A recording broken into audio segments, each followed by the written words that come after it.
backwoods pizzeria. Looks like it's going to be a good one. Tildy thinks so. You think so? Is it going to be a good pizza?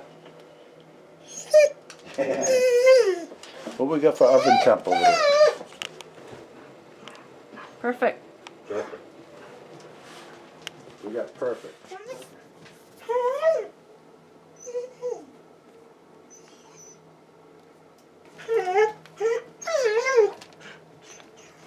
Okay. Oh, that looks good. Oh, look at that. This other one, the little one? That's not ready yet. I know that. I'm checking. That looks good. Yeah.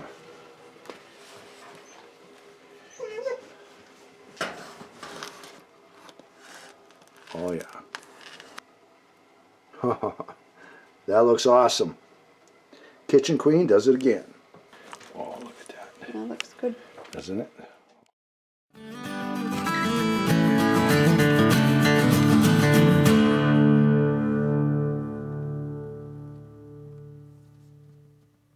Well, it's been a busy week, my friends, and I am tuckered out. Except for spending a little time putzing around in the greenhouse today, transplanting a few seedlings and things like that. I'm taking the day off. So we've had 8 days so far into cutting and clearing on the new lot. We've got most of the road cut in, and things are looking good over there. But it's just the two of us, so progress is slow. But right now the conditions are perfect for working out here on the garden.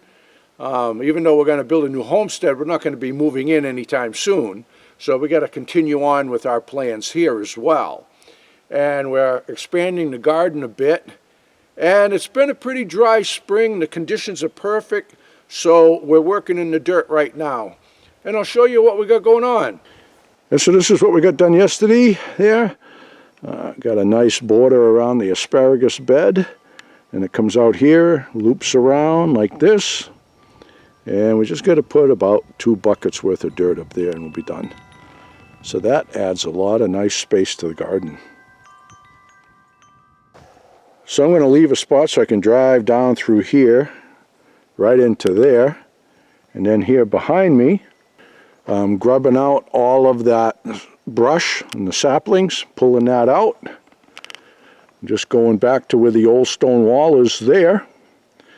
And I'm going to stir up all this ground with the bucket and then mix in some manure, and we'll grow some corn and probably the pumpkins out here.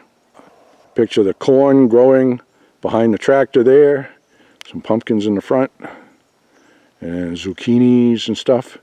And maybe the cucumbers along the edge of the fence. The cucumbers would vine up the fence like they did last year. And we might put a few things outside the fence too. Might even throw some of those raised beds out there. We'll see. And of course that water tank's not staying there. When we were putting this garden together, seeing how wet the area was and all that we had to deal with, we knew that we had to raise up. So we terraced the whole garden with a bunch of different raised beds. And I was building some out of wood, some out of metal, some out of stone. And when we were out shopping, we were at that Ocean State job lot store. We saw these metal raised beds kits, and they were around 45 bucks or something. And we bought one just to try it out.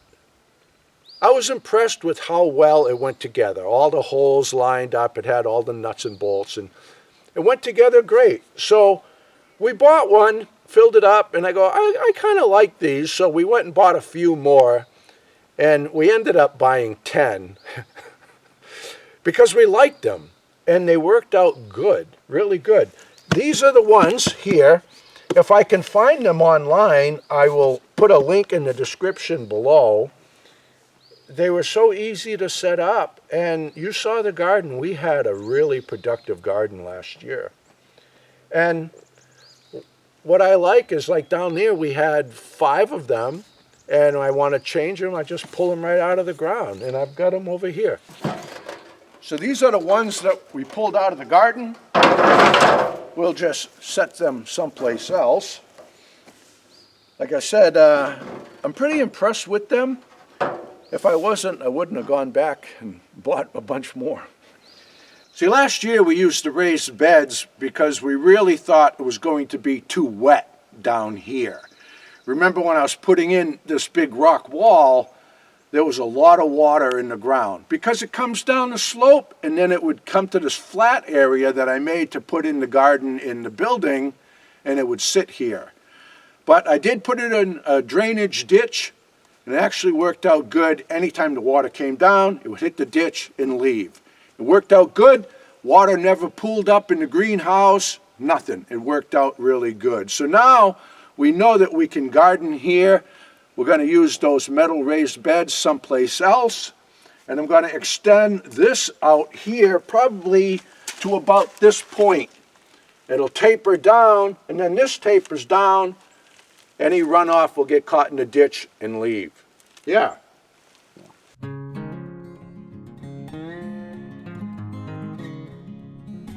I want to share something with you that I think is pretty darn cool. All right. Remember when we started this venture a few years ago? The forest came right up close to the camp, like within 20 feet of the camp. It was only a tiny yard there. And for us to live self-sufficiently and have a garden and have solar power, we needed to open it up and let some sun in. So you saw us cutting the trees, and when I was pulling those stumps, remember I was digging up all of that beautiful black earth. I mean, this was black gold, right? So I stockpiled all that earth, and I pulled all those stumps. Remember, I had a big stump pile here. And then I put all of that earth back, and I mixed in manure, and we had fabulous gardens. When I was digging up that earth, I found it very strange. I was digging up very few stones. All right, this is the granite state. You can't dig a hole without hitting a bunch of rocks. But in this area, there wasn't many rocks, and I thought that was very strange. Okay, so then in the fall, I got most of the stump pile out. Just the big ones that I couldn't move, I just put over there. And I could see that there was a bit of stone wall here. I want to show you. The stone wall was barely visible. Now, it's not strange to have a stone wall out here. Anyone that is familiar with New England is familiar with the stone walls. They're everywhere, and they go on for miles. The thing about this stone wall was, it starts at that pine tree, it comes this way, it goes right there to a corner, then it turns and it goes to that pine tree. That's it. It's not a corner boundary because none of the parcels, even way back in the deeds, had a corner here. And it's not a foundation. And what was it? And I never gave it too much thought. But here I'm digging into it, and I'm seeing this is a very deep stone wall. This stone wall was put here probably when the settlers settled this area in the 1700s. So what could it be? Well, I got to tell you, this stone wall is full of small stones, like potato-sized stones. There's some bigger ones mixed in, but there's tons of stones like this. So what I think is whoever the settler was must have gardened right in this area. And as they were plowing it up, they put their stones here to border their garden. And here it is, centuries later, I'm gardening in the same spot. I just think that's really cool. Well, it's been a few weeks since I showed you in the greenhouse, and let me tell you, there's been some changes in here.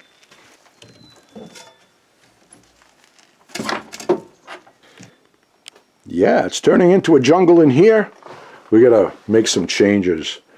I put up a little shelf there, which we're gonna need for the new seedlings, but it's already overtaken with stuff. A whole bunch of new lettuce plants here. Well, last time I showed you this bed, everything in here was maybe 3 inches tall. The little kale plants and the Swiss chard. I was talking about the beets, how I was disappointed, and they were only maybe 2 inches tall. And look at them now. Crazy. Lots and lots of lettuce in here. And the mums, these are the fall mums last year. They re-bloomed. We've got to get some of these outside now and just take them in on the real cold nights. I need the room for the bed here for vegetables. A new Chadwick is growing up here. And this is one of the zinnias we started early. Look at it, it's just full of buds.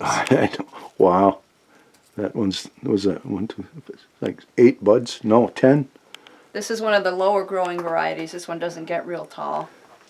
And these are the Shasta daisies. These will all get planted outside. I think the last time I showed you these, they were only about this tall. Yeah. They're growing in hanging planters right now because they don't take up any shelf space that way.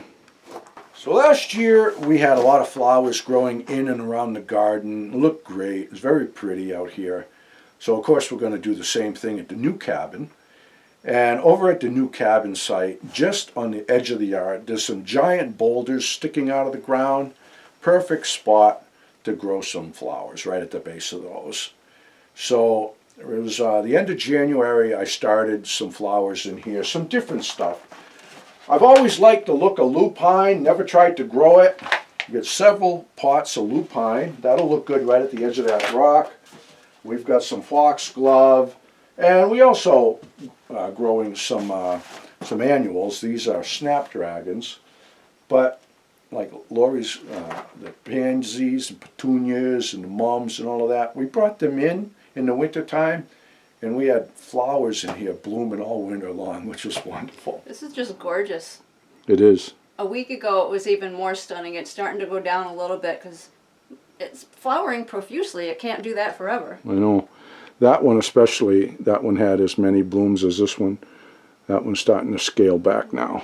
I think maybe if I deadhead them a little bit it might help, although they haven't pollinated so they're not going to set seed, but Yeah. you know, the dead little Yeah. blossoms still detract from it. So. The flowers on this one are deeper, more vibrant than that one. Yeah. Yeah, very pretty. So some like the snapdragons, I might try and bring them back into the greenhouse in the winter and see what happens. But like I said, we're always experimenting. These floating seed trays that I've shown you, man, this is the best way to start seeds. Here we have some tomatoes, and those look like broccoli. And the peppers, they take the longest. We're just starting to get some germination there. I know what you're going to ask me, because you guys don't miss a trick. You're going to say, since these are floating seed trays, how come those aren't floating in anything? Let me tell you, there's a few reasons for that. Okay. For one thing, I said we're always experimenting. Okay, we learn a lot by experimenting, especially from our failures. All right, when I first started, actually for the first few years of using the floating seed trays, we floated the seeds from the time that we planted them to the time that we transplanted them. But I have found that some varieties seem to do better if they have a little period of time where they dry out for a day or so. So we plant, I should say, a lot of these styrofoam trays, and by alternating them, not only do I get the best results, but I have to build less of these, okay? So what we're doing, I put some of the trays up there in the greenhouse where they're really warm. It gets pretty hot up there during the day, and the seedlings really like it, and it speeds up the germination. But they'll dry out. So those trays will be soaked in the water bath overnight, and I have some in here up on the top shelf that are floating right now. And then I will alternate. Those will be on the shelf the next day, drying out, when the others are in the water bath soaking at night. And I just alternate, and like I said, I have to build less of these, and I get the better results that way. So don't be afraid to experiment with things, even if it goes against everything that other people are telling you, because what might not work for someone else might just work for you, because everybody's situation is different. Yeah.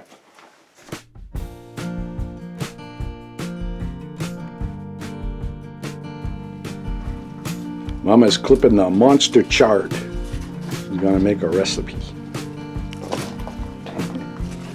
Look at that thing, huh? It's like an elephant ear plant. It is.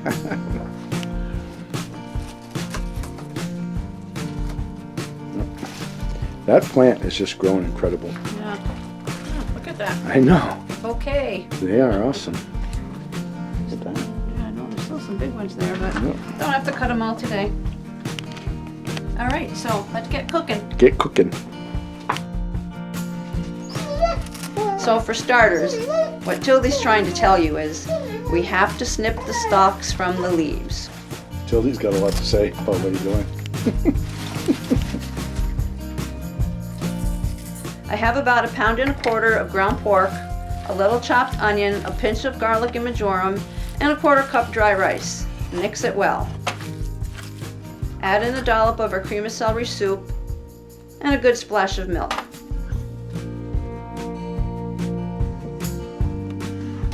In about 1/2 inch of water in a shallow pan, steam the leaves just long enough to soften. I can't believe those leaves. I know. Look at those things.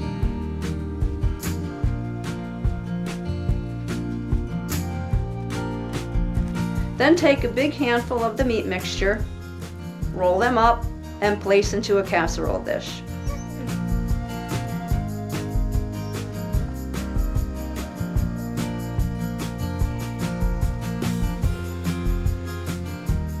Okay. Look at the holes. Mix the rest of the soup as per directions on the can, then pour it over the rolls. Bake in a 350 oven for 45 minutes or so until bubbly and golden brown. Oh, isn't that pretty?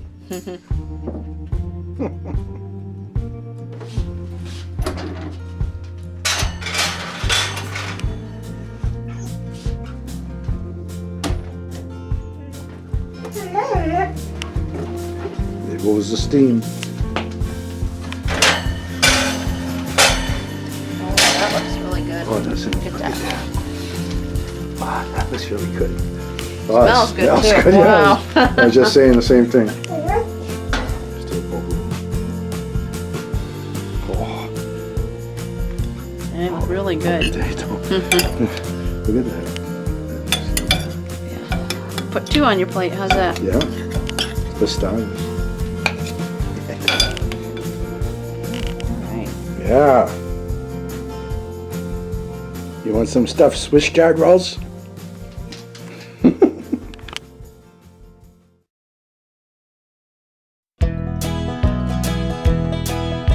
Frankie and the boss out walking in the woods, living life happy and free. Tracks in the snow everywhere they go, there's a pokey way up in that tree. A beaver built a pond where they have some fun, taking life a day at a time. Best friends until the end, Frankie and the boss, Frankie and the boss, Frankie and the boss.